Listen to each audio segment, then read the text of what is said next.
I don't know how many of the dead appeared before I started to take notice. It started small. Insects. No matter where I went to my new house, I would come across a dead fly or a spider. The house may have been new to me, but it had been built decades ago. A bit of a pest problem was to be expected. I wasn't even really bothered the first time I saw a dead mouse, but the dead kept getting bigger. After a few mice, I graduated up to a big old disgusting rat. The one that really got to me was the cat. It was a mangy thing, and clearly its last moments were not its best. I came home from work and I found the poor little creature stiff as a board laying on my kitchen floor.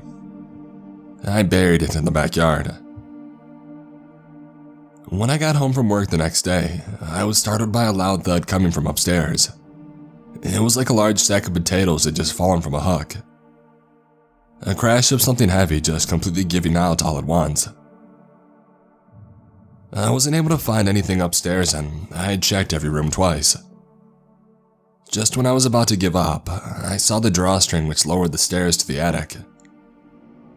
I grabbed a flashlight and I slowly made my way up.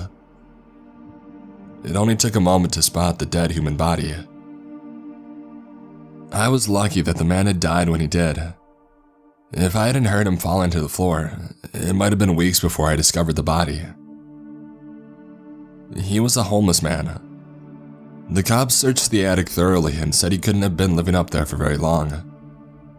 There wasn't any signs of it, at least. And they guessed he probably broke in to try and escape the cold for a few hours and he just never left. When I told them about the cat, they agreed with my hypothesis that it belonged to the homeless man.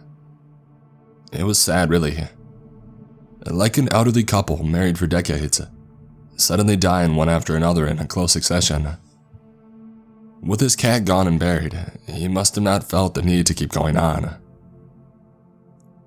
You would think that the death of a homeless man inside my house would drive me from the place, but it was quite the opposite.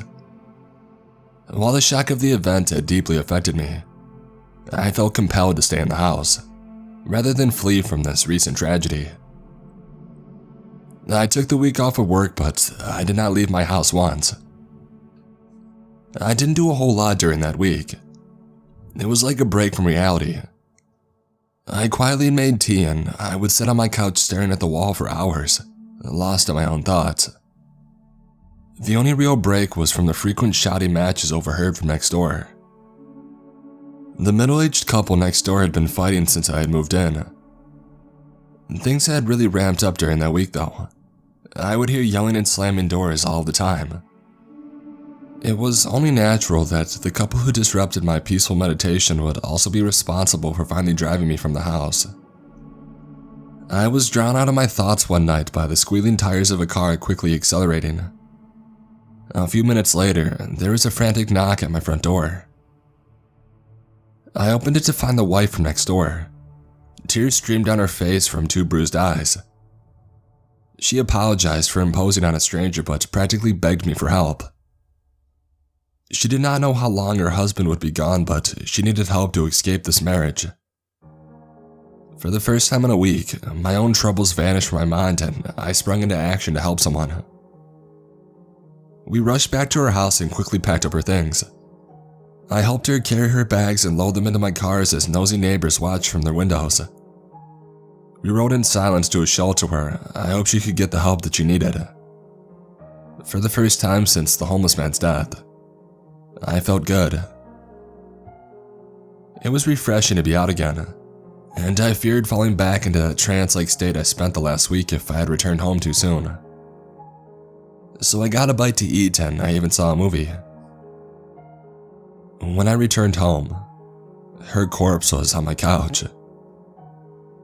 I stared at it for minutes, completely dumbfounded before my mind started to race. There wasn't any sign of a struggle in my house or visible injuries on the woman, besides those I had already seen when she first arrived at my door. But it was clear that she was now dead. No rise or fall in her chest. Skin was pale and her eyes open but unmoving. There was no sign at all which would indicate how she had died or, more importantly, For me at least, how she ended up in my living room. I don't know how long I stood there staring at that dead body, but once again, it was a heavy pounding at my front door which brought me back to reality. I heard the all too familiar screams of my next door neighbor, the dead woman's husband. He was relentlessly banging on the door and screaming that he knew I was in there with his wife. It all began to click. He did this. I didn't know how, but it was the only possible explanation.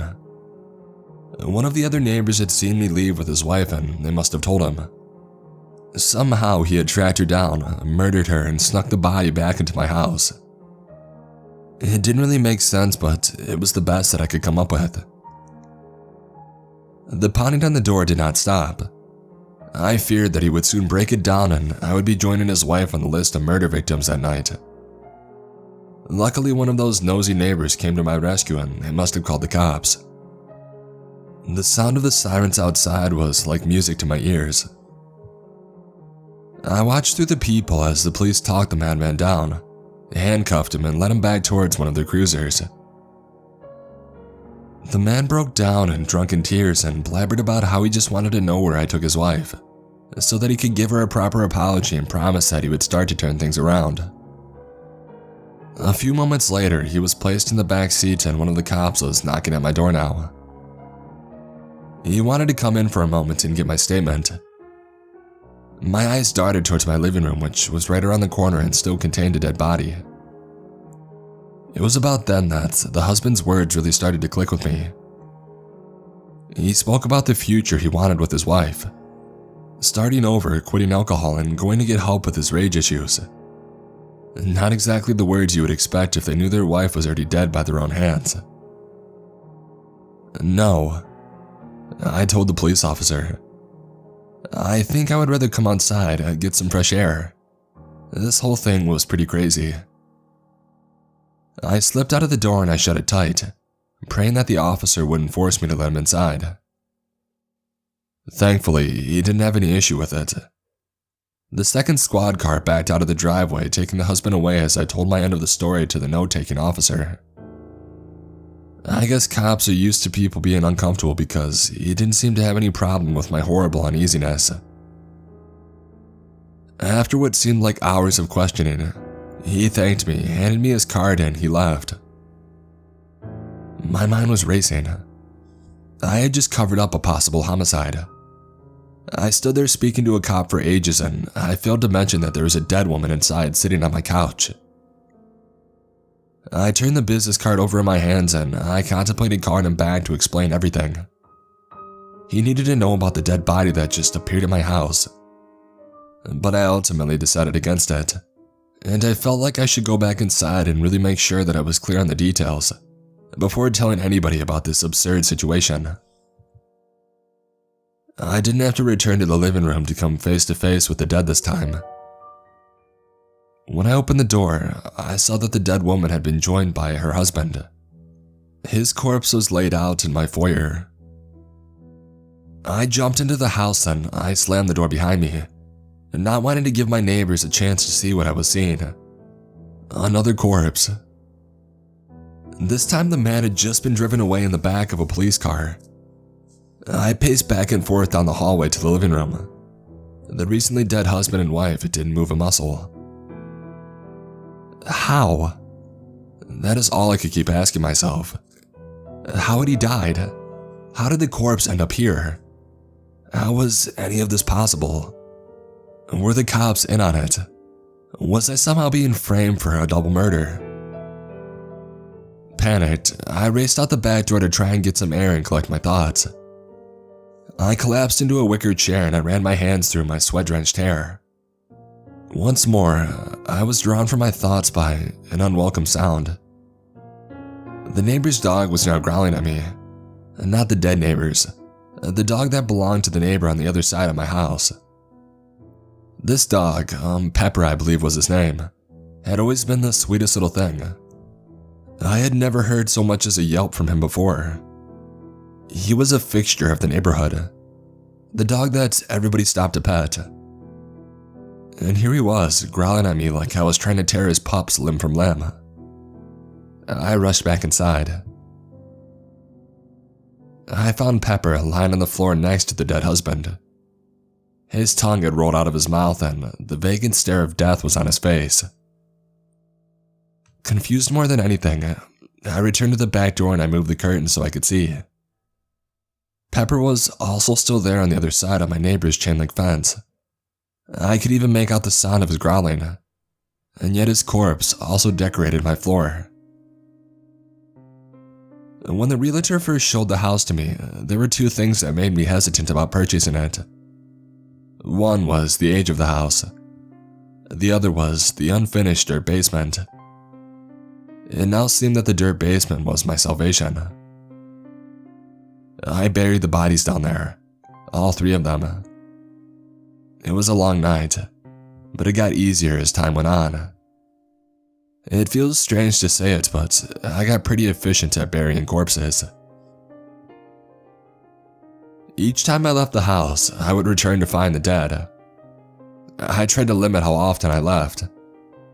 I started using vacation days like it was going out of style, and I had everything I needed delivered to my house.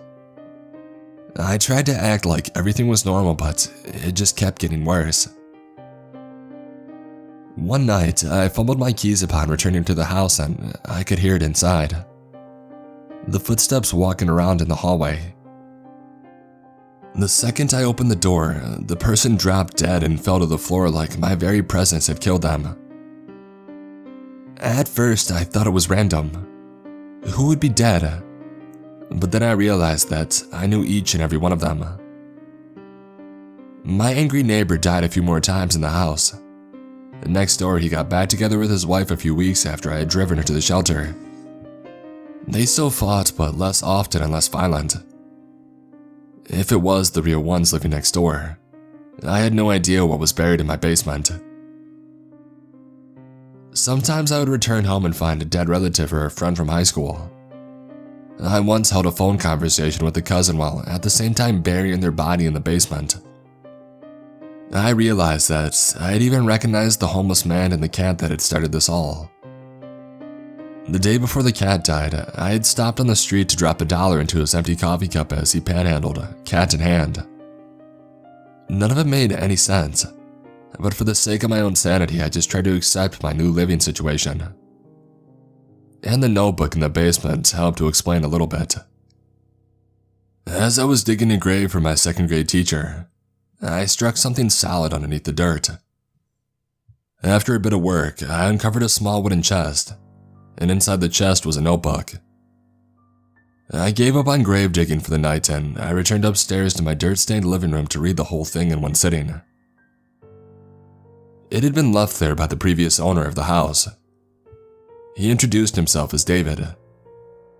It turned out too that he was running an unlicensed cemetery in his basement. He recounted his years in the house and it sounded remarkably similar to my own. It started small, but before long, he was overwhelmed with the human corpses this house seemed to create. As best as he could tell, from years of dealing with the problem, the house would latch onto whatever was in the forefront of your mind. It dug out the memory of a living thing, recreated them, and when it no longer could hold control of the body, it would die. This usually took place when a stronger presence, i.e. an actual living person, entered the house. It seemed he was prepared to go on living like this for some time. He talked about how he had already dug back up earlier graves and exhumed the body so he could dig deeper. He needed more room. There was no telling how many corpses were buried underneath this house. As David's story went on, it was clear that he was becoming more unstable. He talked about how he had cut everybody he knew and hadn't left the house for years. But it didn't matter. The dead didn't stop. He started finding them when he awoke each morning. Sometimes he would even hear them walking around the house during the twilight morning hours, only for them to fall with a thud when he was truly and fully alert. What finally sparked him into action was the morning he awoke to hands around his throat. The body the hands belonged to didn't die for a solid minute after David had opened his eyes. David tried everything he could think of to stop the house. He drove hundreds of miles away, but found that after going to sleep, he would always wake up back inside the house, with extra corpses to clean up for his trouble. He then tried lighting the house on fire and found that it just wouldn't light, not even the curtains.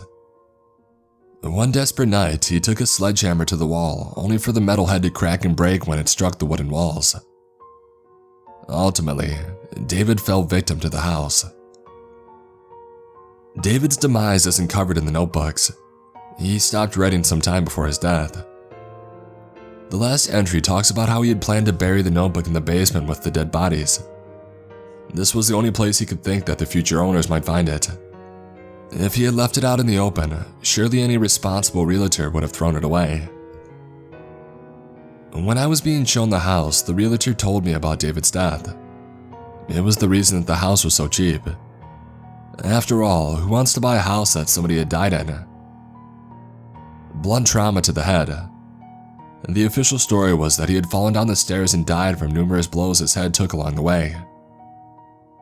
Maybe it's true and he just simply slipped. Or could he have been pushed by one of those things that now walk my halls when I sleep? I like to think that he escaped. That the David they found at the bottom of the stairs was just another corpse created by the house. But I know in my heart that that isn't true. I don't know how much longer I have. I can't leave. The house fully has me within its grasp. But I'm not done fighting. I just don't think I can fight it on my own. David tried to help. He laid out everything that he had learned about the house, but the information got to me too late.